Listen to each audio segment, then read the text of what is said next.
จ้ะอบบ่ตัวนี้นะบ่เป็นแล้วโอ้ยมันจะกินได้พี่น้องไงเจาะดอยเจาะแหลบไปบ่ได้ลาบเนาะอ๋อลาบก็มีโอ้ยเจาะดอยโดยสบายดีนะครับโดยอันยกขึ้นไว้เทิงกับเจือกว่าน่ะมันถือกินดินน่ะดีแล้วยังมีจานเรานะโอ้ยฉันละพอแห้งอ่ะเข่านะเจ้ายันใส่กระสอบไปแล้ว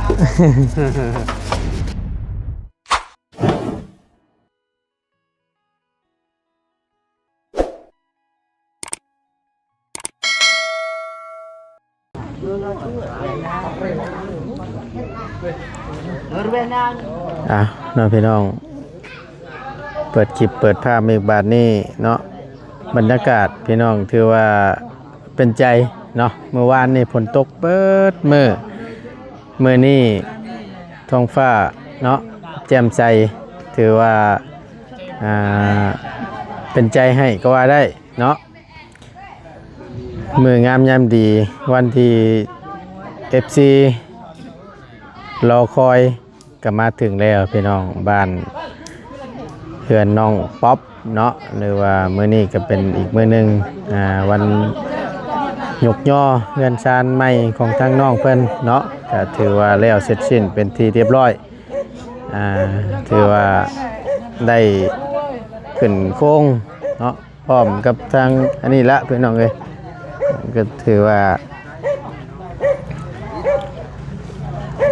ได้ยกย่อได้ประกอบไว้เป็นที่เรียบร้อยเนาะพักผ่อนเช้ากินข้าวกินน้ำแขกคนเปิ่นมายกมาย่อก็ได้เอาก่อนอื่นพี่น้องกราบทักทายสบายดี FC บัดสุขุทุกคนพบเจอกันบรรยากาศถือว่าผ้าผลยุดให้เนาะปั๊บถือว่าโอเคอยู่สบายดีแล้วตะลนนั่นแหละมาบ่ทันมื้อนี้ช่วยหน่อยนึงก็หาอยู่ใส่บทนอทีมงานคือบ่เห็นเต็มเป็นมาจากคนนี่นะเบาเสียงแล้วก็ลุงนวดแล้วก็น้องไส้ก็มาบ่นะหมายถึงว่าแขกคนเพิ่นมาย่อนี่จักคนได้ประมาณ30คนโอเคละ30คนโดยถือว่าหลายอยู่เด้นี่เกินคาดอยู่เนาะโดยได้ข้าวได้น้ำชูแขกคนเพิ่นกินเรียบร้อยแล้วโดยยังบ่กินนั่นนี่ล่ะเขาเจ้าหากกำลังสิเริ่มแต่งว่าให้กินบ่ทันเฮ็ดกินบ่ทันโดยแม่นบ่ก็ยังบ่ทันแล้วแต่เขาบอกก็เลยบ่ทันยังบ่ทันกินบ่นี่น่ะโดยอ้ายกินนี่ก็เพิ่นกินอิ่มแล้วเรียบร้อยได้บ่แม่นเนาะโดยถ่าจักหน่อยเด้อซันเด้อโดยตื่นช่วยได้จักล็อกอันนี้บ่แบบข้าเจ้าเฮ็ดกินหันยังบ่ทันแล้วเด้มาเพิ่นมาตั้งแต่5 โมงพุ่นบ่แม่นมาทาอยู่นี่ก็ยังบ่ไผมาแต่5 โมงกะคนอยู่ในหมู่บ้านนี่แหละข้าเจ้ามายกยอซอยนี่มาแต่5 โมงเช้าพุ่นโดยและทางคอยคิดว่าแบบไปเขาได้ละประมาณ20ป้ายแม่นบ่คิดขาดไว้ในใจหั่นนะแล้วแบบบัดนี้แล้วเฮาเพื่อเนาะได้ประมาณ30คนแล้วทีนี้ล่ะข้าเจ้ามาครบก็ต้องขอบคุณทางคนอยู่ในบ้านนี่โดยก็ถือว่าเกินคาดเนาะแม่นเฮาเพื่อไว้นะพี่น้องเพื่อยันเขาเจ้ามีเวียกแล้วเขาเจ้าสิบ่มานะแม่นเพื่อแต่ว่าทาง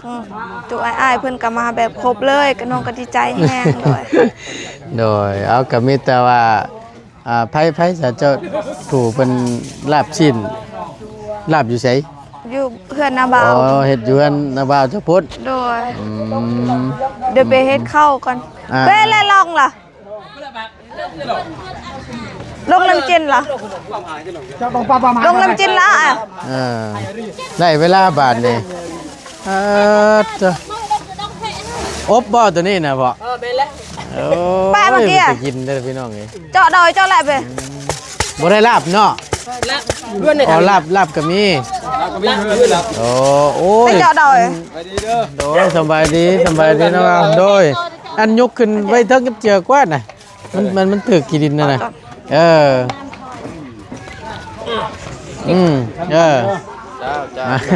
สบายดีเด้ออาจารย์เด้อสบายดีอบแต่อบชิ้นงัวลายกันกันจะแล้วก็ น้องนำเพิ่นมาซอยหมู่เพิ่นบ่ ก็มาบ่น้อง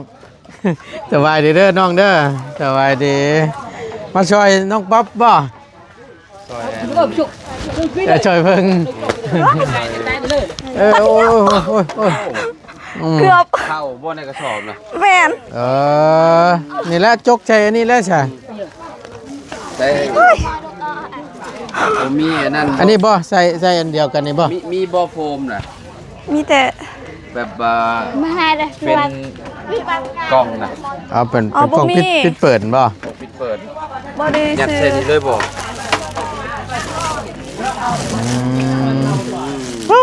ไปหาซื้อ สมคามใส่เป็นงาเลยเนาะตัวเนาะกักเด้ดินี่ โฟมแบบนั้นน่ะป๊อป แม่น ลาวน่ะใส่ข้าวน่ะดูดิ เอาข้าวจะโดด สะดวกสบายเนาะใช้ลาบน้ำบ่แล้วคันบาท ที่ได้ฉันบันนี่ ทุ่งก็บ่มีหยังอะไรก็มีทุ่งเนาะใส่ข้าวเด้ ก็ใช่ก็สิบ่เบิดตีลาบคือหลายอยู่จกใหญ่เบิ่งน้ำ ลองเบิ่งล่ะ จก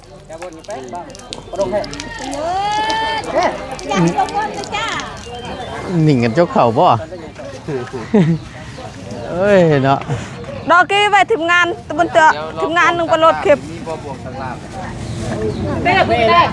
ห้าถ้วยใหญ่ๆจังเลย ไม่ให้ผู้ใดนี่ ได้นะ เจ๊เอาจ้อ งานย่างมาเรียบนะ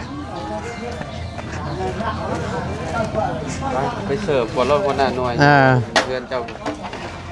จะเล่าไหมเจ้าบ่อยู่ลำคอยนี่ มาพี่ละ ไม่มาตูน ไม่พอตูนเหรอ โอเค ลืม เอาไปใช้อันยายไปน้ำก็มีไป ไป สวยเลยยันเพิ่นอยากได้ภาพไปเวียกไปงานเพิ่น ก็ได้ เนาะจกรอดลากมือคักนั่น เรียกว่าคนหนึงก็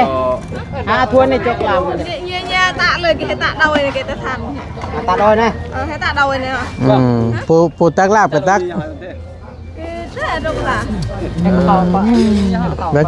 เก็บตั้งไป เก็บพื้นที่ออกให้ทั้งประตูตักอันนี้ไว้ก่อนฮึบ กับตั้งโรนี่ให้เขา วางรถตู้โอเค ไปหาประธานอยู่มงอะไรมงเตียง นำกันเด้ออย่าไปจะทิมกันเด้อ โดย อาจารย์แหละบอก อะไรจ้าเนี่ยจ้าละจ้าเนี่ยจ้าอะไรนู่นจ้าอะไรเลย ใช้อันทั้งแม่เอาเสิร์ฟไปไหมเข้าให้ผู้เพิ่นอยู่เทึงน่ะซอยกัน ไปถือรถได้ ซอยกัน ทักเลย มี โอ้ ลายโมยลายอุ้ย ดีแล้วยังมีจานเรานะโอ้ โดยฉันละพอแห้งอ่ะ เข่านะเจ้ายันใส่กระสอบไปแล้วไปกินอยู่เพื่อนน้ำบ่าวแล้วพูดเนาะ พุ่นยายพุ่นก็ได้อยู่พี่ก็มี ต่อเลยเอาปาน เนี่ยอาจารย์ อันนี้อบโอ้เจ้า เชบอกคำว่ามันนอนนี่คักเล่น เป็นหอมกุ้มเลยเนาะนี่เป็นได้กิน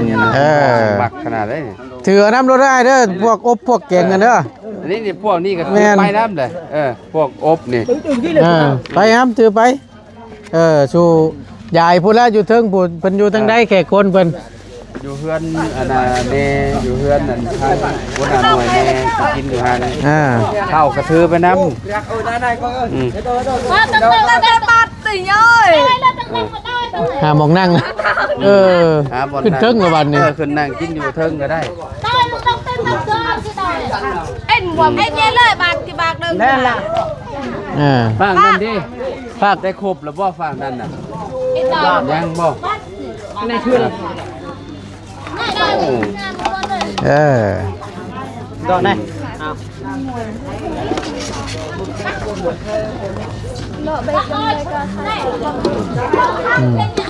ยังไง ทางช่างเพิ่น ช่างเพิ่นได้ซะ กินข้าวก่อนแหละ เนาะ นำกันเด้อกินนำกันเด้อ ง่ายยอมอุ่นต่อบ้านวะ มีแต่สร้างให้กินมันมันก็ได้ไปสร้างกินมันมันก็ได้วะ ทางเพิ่นนั่งอยู่ไสบัดนี่ นั่งบนนี้ก็ได้สร้างอันนี้ หรือวันแนง แต่อยู่คน มาพี่พ่อกินข้าวก่อนเด้อกินข้าวก่อน กินคนเลยพ่อมากินข้าวก่อน เพิ่มพลังก่อนจังค่อยลุย แล้วจังเฮ็ด ไอ้เรื่องงามเนาะเพิ่นสู้ ครับบ่เออ ให้สร้างขอสร้าง ได้แบบแล้วมันชูสำนี่แล้วโอเคเลยวันเฮาจากเทพื้นเทหยังกะ ไง ได้เลย โดย เอาให้พอสร้างอีกอ่ะเสนอ ยายไปด้วยแหละ ง่ายเลยแหละจ่ายไอ้เรื่องจิ้มมาก็ได้ไม่ได้ไม่ได้บ่อยู่ได้มาไม่ได้เรา เราเลยเนื่องปาตังงานเราเนี่ย ได้สร้างจำโต๊ะเลยบ่ สร้างดอกบันไดหมู่บ้านเกจิเลยจ้าเท่าไหนเจอด้วยจ้าได้อ่ะจ้ากันเลยเลยเจ้าได้เรียบ เฮ็ดสองจานเนาะ จ่ากระยาว ต้องดูเบียเออแล้ว เป็นยังพากันอันวัดไม้วนวัดไม้ ไปซะละไปทางใดสิหามองนั่งบ่นะหามองนั่งบ่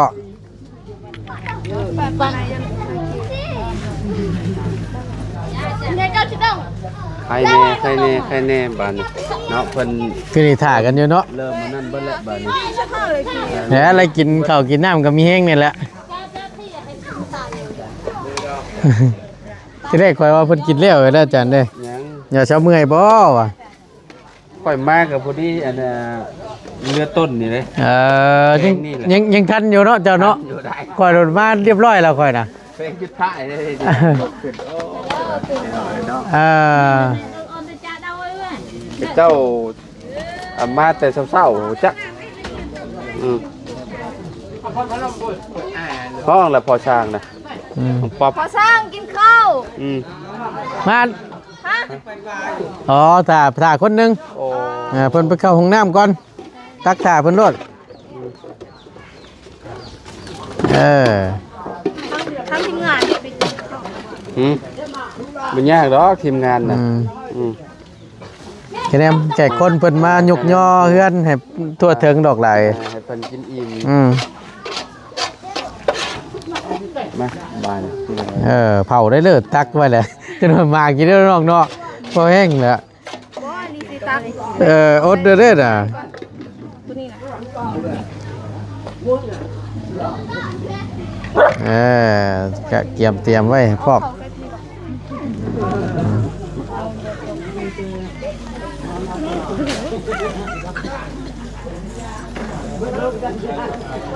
น้อยเพื่อนคอยบอกให้ลอยตามหน้าเลยคอยบุกกันคือกับพอซื้อของกินตัวเลยเนี่ยก็เหลืออาทิตย์นึงเบิดกินสิบห้าโมงแม่คนละแบบพอซื้อปลาแห้งก็เลยกินเบิดเลยจนไฟจะตายหมด เข้ามาหลายเติบได้เนาะ โดย อะไรเฮ้ เพิ่นยันบ่พอแขกคนได้เลยพอแห้งกว่าเพิ่นสิเย็นเขาเย็นเนาะ แม่น จะได้บ้างไม่จนจ้าตรงนั้น แม่น เบะไม่จ้าตรงนั้นมาวอนเลย ไหนกะยาเพิ่นใครกว่ามันบ่พอกินน้องเอ้ยเพื่อไว้แต่ดีละยากเหลือไว้แต่ดีละ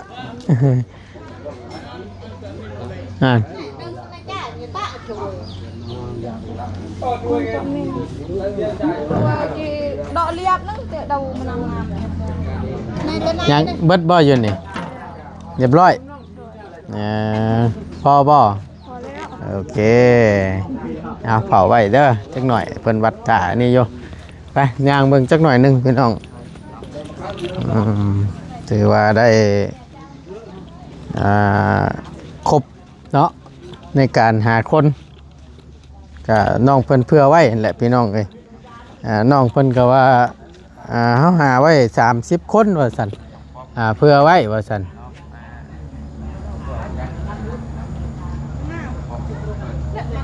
เพื่อไว้สุดท้ายแล้วก็มาครบพอดีเกินคาดว่าซั่นเนาะก็ดีอกดีใจนำถือว่าให้ควบร่วมมือกันดีเนาะ ให้ความร่วมมือกันดีเนาะซอยที่เพิ่นที่โตพี่น้องเอ้ยหาเฮือแห้งกันมีแต่ว่าต่อไปนี้เนาะก็แม่นเป็นหน้าที่ของทางทีมงานพอช่างเฮาละบาดนี้เป็นเวียกงานเพิ่นเนาะถือว่านั่นแหละหาเฮือแห้งเพิ่นมายกมาย่อเนาะ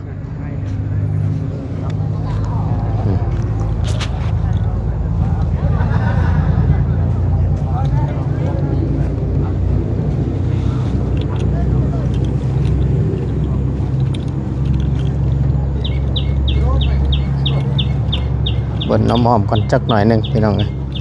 เบิ่งน้ำกัน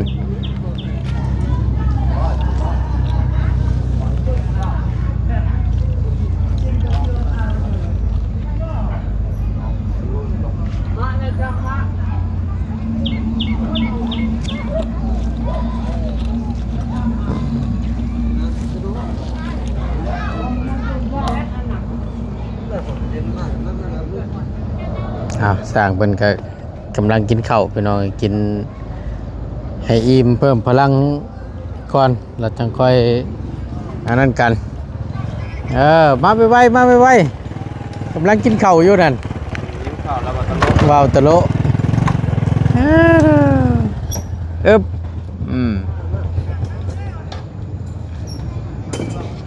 โอเคไปกินข้าวโอ้ถือว่าหลายคนนี่ก็คักอยู่เนาะอาจารย์เนาะมันก็บ่ไปเฮือไปแห้งคือว่าแหละ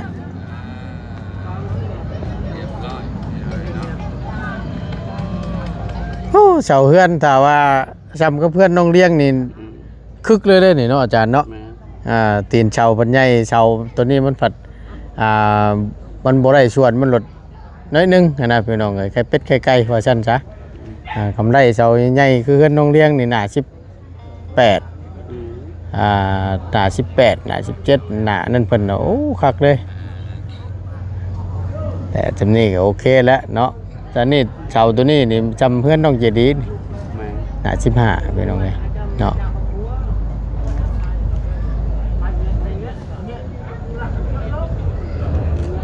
เดี๋ยวจังหน่อยไปเบิ่งช่างเพิ่นกินข้าวเนาะกินข้าวอิ่มแล้วก็จัง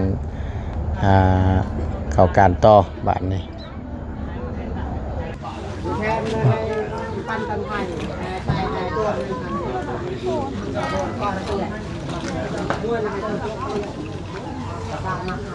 เอาใช้น้องบุกินน้ำเพิ่นบ่กินแม่ทั้งพุ่นเฮือนนาบ่าวเจ้าเด้ฮะต้นขึ้นไปกินอยู่เฮือนนาบ่าวบ่ไปเบิ่งแน่กับกันข้าวเพิ่นพ่ออยู่บ่เป็นบ่พ่อทันเขาเจ้าก็สิลงมา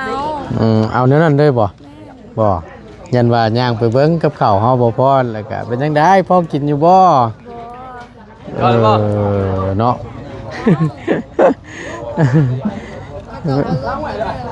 เพิ่นเบิ่งเทื่อกินก็ต้องแซ่บให้ลงโว้ยบ่ลงแน่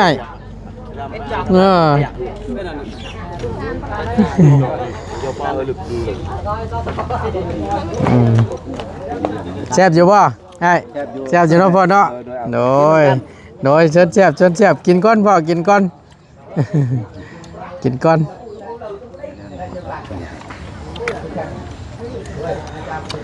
เพิ่มพลังก่อนเนาะจังค่อยเข้าการอีกรอบนึง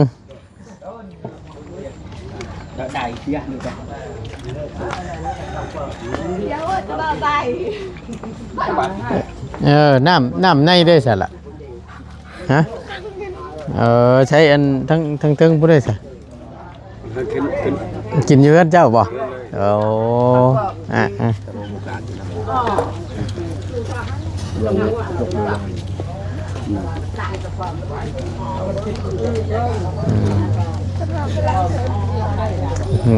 คือซีมน้ำมันละบัดนี่เนาะใครอย่าหลอกแขกคนเพิ่นได้รับประทานอาหารนะพี่น้องเนาะก็คือว่าแล้วไว้เกินคาดนิดนึงเนาะเกินคาดอยู่เพราะว่ามันตอนนี้ก็กำลัง8 โมงปลายพี่น้องเลยเนาะ8 โมงครึ่งว่าสั้นจ้ะ ตีตัวเด็กกลมๆเนาะโดยโอเคล่ะโอเคบ่ยากหรอกตั้งไงนะให้แค่คนเปิ้นมาให้อิ่มให้ทั่วให้ถึงแล้วก็จังว่ากันล่ะเอ้ยก็ แต่กระจงให้ทีมงาน โอเคเนาะแต่ทีมงานมาครบก่อนแล้วก็จังค่อยกินน้ำกันบ่ยากเนาะเอาดีใจน้ำลายๆเนาะมื้อนี้มาฮอดจอดถึงเด้อได้ยกได้ย่อขึ้นเป็นที่เรียบร้อยก็มีแต่ว่าถ้าเบิ่งน้ำกันแล้วบาดนี้สร้างเพิ่นสิจวดจัดจำใดสิแล้วมื้อใดเดี๋ยวรอติดตามเราเบิ่งเราชมน้ำกันเด้อพี่น้องเด้อเนาะไปสำหรับคลิปนี้ทั้งง่ายจบลงไปเพียงสำนี้ก่อนเนาะ ขอให้สบายดีทางปลาลุงอีกเทื่อนึงเด้อ โอ้ย น้ำแล้วก็ทางอ้ายก็ขอให้อ้ายเดินทางปลอดภัยขอให้พระเจ้าอวยพรเด้อ สาธุคือกันไปเดี๋ยวให้คำว่าใหม่เด้อโอเคเดี๋ยวจะได้พบพ่อต่อกันบัดนี้พี่น้องเลยตั้งพอสร้างเพิ่นก็ถือว่าได้ต่อไม้เส้นไว้พร้อมนำแน่แล้วเนาะก็ถือว่าก็เตรียมพร้อมว่าซั่นซะเนาะก็ถือว่าต่อแบบที่สุดยอดแล้วพี่น้องเลยความแข็งแรงนี่บ่คักเนาะนี่เดี๋ยวเบิ่งน้ำกันเนาะทางประตูนก็ถือว่าได้มาเห็นทางพอสร้างเราเนาะเฮ็ดเทือนน้องป๊อปนี่ก็ถือว่าเป็นครั้งแรกเนาะแต่ว่าแต่ก่อนพอสร้างเราก็เฮ็ดอยู่พุ่นละบ้านบ่าวตะโลเนาะก็พี่น้องเพิ่นก็โอ้ยสีไม้ลายมือว่าซั่นสุดยอดเด้อประตูนเด้อว่าซั่นได้สร้างทีมงานพอสร้างนี่บ่ผิดหวังว่าซั่นเนาะก็ดีอกดีใจน้ำหลายๆพี่น้องเอ้ยเดี๋ยวตาเบิ่งตาชมน้ำกันเนาะว่าจะงามสำใดและจะใช้เวลาในการเฮ็ดเฮือนนี่จักมือเนาะเดี๋ยวรอเบิ่งเราชมน้ำกันขอบคุณหลายๆอยู่ดีมีแฮงโชคมันร่ำรวยพี่น้องสำหรับคลิปนี้บ่ตูนลาแล้วสบายดีเด้อ